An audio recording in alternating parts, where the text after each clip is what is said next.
50 سالہ بلال احمد مظفر آباد میں ایک بیکری کے مالک ہیں۔ بلال 19 سال پہلے شری نگر سے ہجرت کر کے مظفر آباد آئے۔ ان کا باقی خاندان آج بھی بھارت کے زیر انتظام کشمیر میں مقیم ہے۔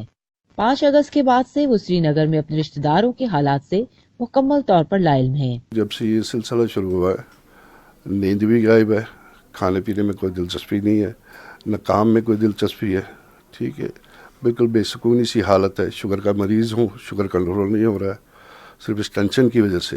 میں ڈیلی بیس پہ ان کو میسیج کرتا ہوں، کال کرنے کی کوشش کرتا ہوں، پر it doesn't go through. Javed Ali محکمہ زراعت میں ملازم ہیں۔ یہ کئی سال پہلے بارہ مولہ کا علاقہ چھوڑ کر پاکستان کے زیر انتظام کشمیر میں آباد ہو گئے۔ ان کا کہنا ہے کہ کشمیر کی دونوں جانب رابطوں میں مشکلات کے باعث انہیں اپنی عزیزہ کی موت کی اطلاع تک بر وقت نہیں مل پائی۔ 5 اگست سے پہلے تک تو ہمارا فون پہ بھی رابطہ ہوتا تھا، واٹس ایپ پہ بھی رابطہ ہوتا تھا، نیٹ پہ رابطہ ہوتا تھا، اسکائی پہ رابطہ ہوتا تھا، what ever there is the source of communication ہمارا رابطہ ہوتا تھا۔ لیکن اب کوئی رابطہ نہیں ہے، یعنی پتہ ہی نہیں چل رہا ہے اندر کیا ہو رہا ہے۔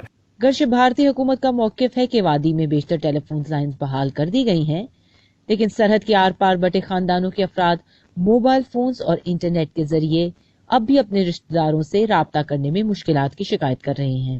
بلال اور جاوید جیسے منقسم خاندانوں کے افراد کا کہنا ہے کہ ایل او سی پار رابطے تو شاید ایک دن ممکن ہو جائیں، لیکن وہ ایک دیر پا امن کے خواہش مند ہیں تاکہ انہیں بار بار اس تکلیف دہ صورتحال کا سامنا نہ کرنا پڑے۔ گیتی آرانیز، وائس آف امریکہ، مظفر آباد۔